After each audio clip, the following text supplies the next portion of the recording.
Today's devotional is titled, From Defeat to Victory. It says in Joshua chapter 1, verse 3, I will give you every place where you set your foot, as I promised Moses.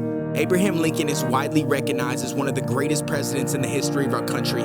He stood tall and strong in very critical and decisive times in our history.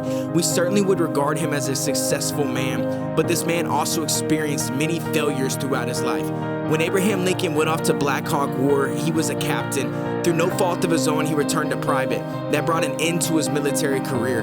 His little country village shop winked out, as he used to say, so he failed as a businessman. As a lawyer in Springfield, Illinois, he was too impractical, too unpolished, and too temperamental to be successful. Turning to politics, he was defeated in his campaign. He was defeated in his first attempt to be nominated for Congress and in his application to be commissioner of the General Land Office.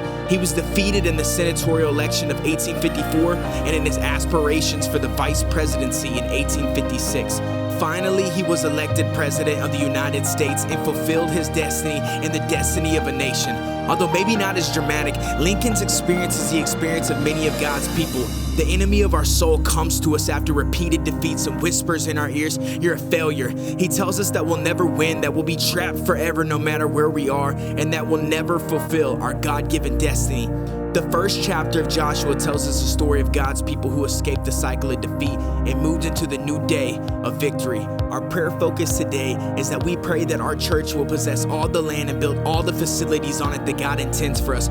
Pray Galatians chapter 6, verse 9. Let us not become weary in doing good, for at the proper time we will reap a harvest if we do not give up.